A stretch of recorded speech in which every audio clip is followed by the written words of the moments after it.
If you go to our website, www.mentalhealthday.org, you'll discover that today's date is National Take a Mental Health Day. If you go there tomorrow, you'll discover that tomorrow's date is National Take a Mental Health Day, and the day after that, too. So that proves that today is National Take a Mental Health Day, and so is tomorrow. Your podcast starts in 3, 2, 1. Oh. Good morning, Doctor. Time to wake up. Well, thank you, Ivan. It's going to be a great day at the Mental Health Day podcast. I'm Todd Finnerty. I'm a clinical psychologist, and welcome to the Mental Health Day podcast number 11. And this is the second part of our parenting double feature with Dr. Thomas Phelan, author of 123 Magic and a number of other books. It looks like they even have an app now. And you see a lot of times parents use counting when they're disciplining their child. Maybe their child's misbehaving, and it's kind of in the moment when the kid is acting up or doing something negative, for example. But they don't always do it right. They keep nagging, if you will. And nagging is a big issue while you're using this method. So if you're going to use counting, you might want to listen to Dr. Phelan and hear about how to use the 123 approach effectively.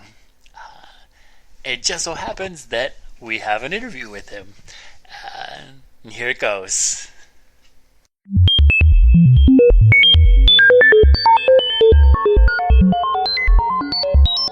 You're the author of 123 Magic and a lot of other books like 123 Magic for Kids and Surviving Your Adolescence. And I want to say 123 Magic, is it approaching like 30 years ago the first one came out? It's getting close, right? Is that? Yeah, it's getting. We hit our 25th anniversary a couple of years ago. I think the first seminar was 1984, and the book existed as a 60-page pamphlet at that time, and then it became like a book in 1990. But yeah, the first seminar is 1984, so 2014 would be 30 years. That's pretty good. And so, it's I'm looking at the book, and it's more than 1,250,000 copies sold. So that in itself is pretty impressive. And I think counting. So when we're talking about parenting, and so yeah. When a kid's misbehaving, something starting to count, it seems to be pretty pervasive in the culture, even if people haven't necessarily read the book or attended a seminar or something, but they may not always be doing it right. So I was wondering if you could spend some time describing the 123 Magic approach and what it's all about. Yeah, well, you're hitting the nail on the head. I think counting is as old as the hills in a sense, but what we say is we perfect it, or at least we're trying to perfect it, and that's correct. When I hear people counting out in public, most of the time they're doing it wrong. And basically what that means is that they are talking too much. It's a basic warning system. The child's acting up. The kid usually knows what they're doing. And you hold up one finger and you say, that's one. Or some parents just say one. And that's their first warning. So it's a message to the kid, you're doing something wrong. You better figure out what it is, and you better stop it. And some parents say, well, gee, you got to tell them what they're doing. No, you do if they're 18 months, 2 years of age, you can give a short explanation. But come on, I mean, you get a 9-year-old who's fighting with her brother. They both know what they're doing. And so the idea is to just warn them and then keep quiet. So you say, that's one, and then you be quiet. The primary way that parents or whoever, teachers, do it incorrectly is they will talk after the count. So they'll say, that's one.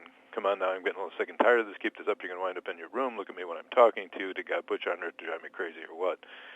And that serves several purposes. Number one, it aggravates the kid. So now you got an aggravated kid you're trying to get to cooperate.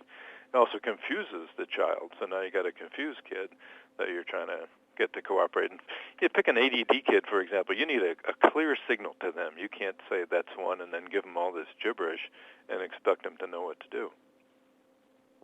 So parents shouldn't be kind of overly nagging or even explaining or anything. It's just it's just count, right? And then that's right. Just count and keep quiet. I think really, I think the most fundamental discovery of 1, 2, 3 magic is not so much counting. It is the dysfunctionality of talking.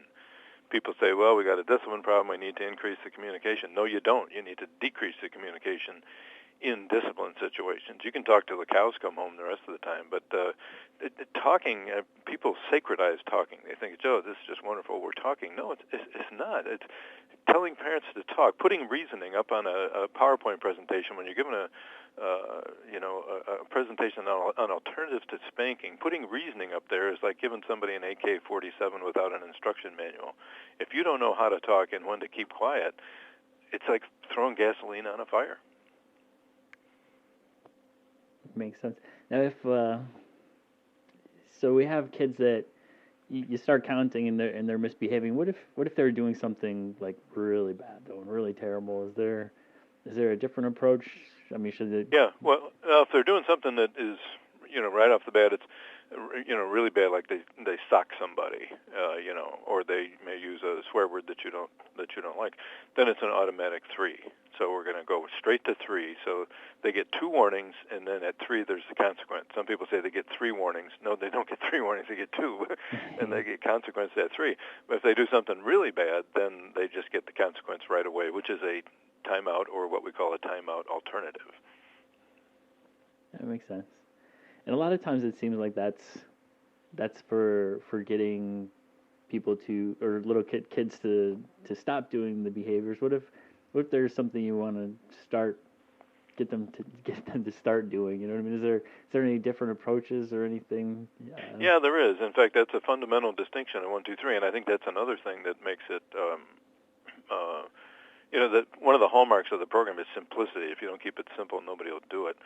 And one of the basic distinctions is what you just mentioned. We have obnoxious behavior and good behavior, and there's different tactics for obnoxious and different tactics for good. We call them stop behavior, obnoxious behavior. You want the kids to stop it, so we call it stop behavior. And the other stuff, we call it start behavior, the good behavior. You want them to start doing it. And if you think about it, if you want a kid to stop whining, it's not a big project. How long does it take a kid to stop whining? If you can motivate them, it takes them about a half a second. So it's not a big deal. Stop teasing, stop whining, stop fighting, stop doing this or that. It doesn't take a long time. But if you want them to get up and out in the morning, it could take half an hour. If you want them to eat their dinner, it could take 20 minutes. And most parents know the homework usually takes about 3.5 years. So it's a bigger project. It's a bigger motivational thing for what we call start behavior. And so we have about 6 or 7 tactics that parents can use.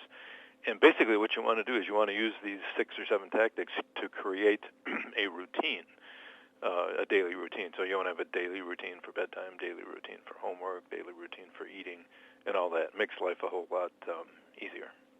Yeah, that's great. Now, I don't want to take up too much of your time, but I have a question from Twitter.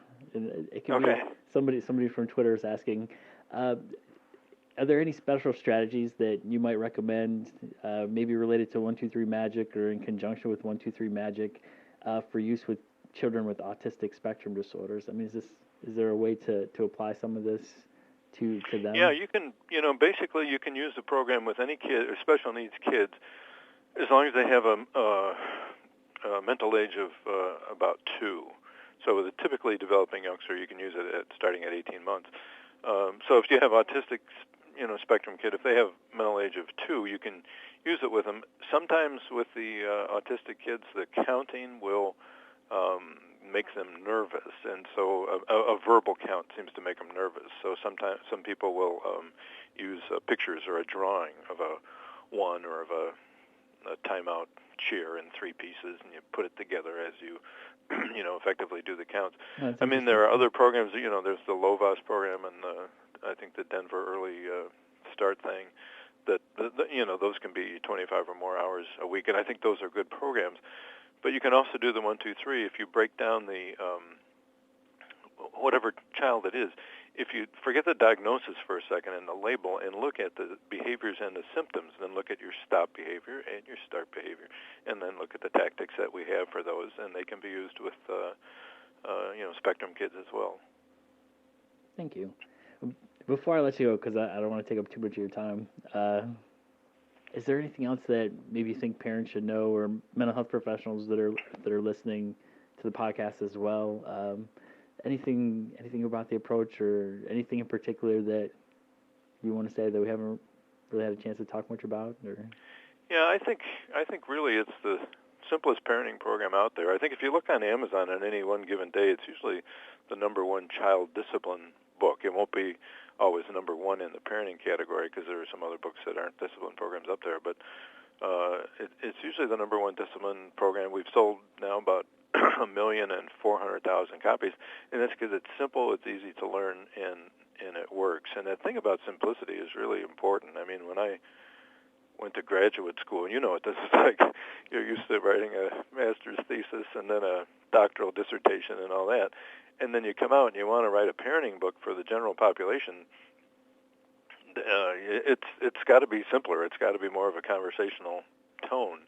It's got to be friendly. We try and keep some humor in there, some personal experience where it's relevant and all that. But especially with dads, I mean, dads don't like parenting stuff. They don't like psychology. They like action. And 1, 2, 3 Magic is action, but no arguing, yelling, spanking. And I think it's a very dad-friendly program. I think dads relate to it well. So it's simple, easy to learn, and parents like it, and it works. It makes people, the heartwarming part about it is it makes families get along better. Parents enjoy their kids. I mean, God knows kids are really cute, and you want to be able to appreciate that while they're still with you. Yeah, another thing I like about the books is there's it's a side thing, but there's a lot of engaging illustrations, I think, in them. A lot of fun pictures that are kind of humorous, and so that's kind of a nice thing. Yeah, it does not look like my dissertation. You would not be a doctor right now had your illustrations been. I had somebody call me once and they said, I'm writing a book and I want it to be for the general population. He said that the hardest thing about it for me is the review of the literature. And I laughed. I said, you don't put a review of the literature in there. You do that in a dissertation, but you don't put a review of the literature in one of these books because you'll put everybody to sleep. And he laughed, and he thought that was great, but it took a big burden off him. But it's the difference between the real world and graduate school, I guess. Right. Well, people can find you on Facebook and Twitter, and your website is www.123magic.com. Yeah, that's right. You can check it out. There's more books than just the 1, 2, 3 Magic too, so for different age groups. So. Yeah, the 1, 2, 3 is our heaviest hitter. That's the most popular. It's probably about 75% of our business is 1, 2, 3 Magic. But it's you want to get them while they're young. It's excellent prevention. Well, that makes sense. Thanks. Do you have any other questions? And I mean, we can, if there's anything else you want to add, that's great. Or we can stop the recording too here. So. Yeah, and I can't. I think you covered the ground pretty well. We do have the sequel to 1, 2, 3 Magic, which is Surviving Your Adolescence, and by the time parents have they're parents of teens, they're getting kind of tired, and they're getting sometimes a little burnt out. So it's a little different story. There is no more motivated crowd in the world than the parents of the 2 to 12-year-olds, as you probably know, and especially the moms. I mean, the moms are they're the organizers. They get things going and all this, and they are the ones that are looking at our stuff, and they're the ones that are starting 1, 2, 3 Magic, and they're the ones that are getting Dad on board and all that. So I give them credit. They're incredibly motivated. Learn more at 123magic.com, and that website, as well as links to the books, and also a place where you can get continuing education credits, or even watch videos of Dr. Phelan describing these methods to parents at www.psychcontinued.com. As always, don't forget to subscribe to the podcast on iTunes or with your favorite podcast app. Uh, until next time, the next podcast will be Irvin Yalom, one of the most influential psychotherapists ever. Thanks again.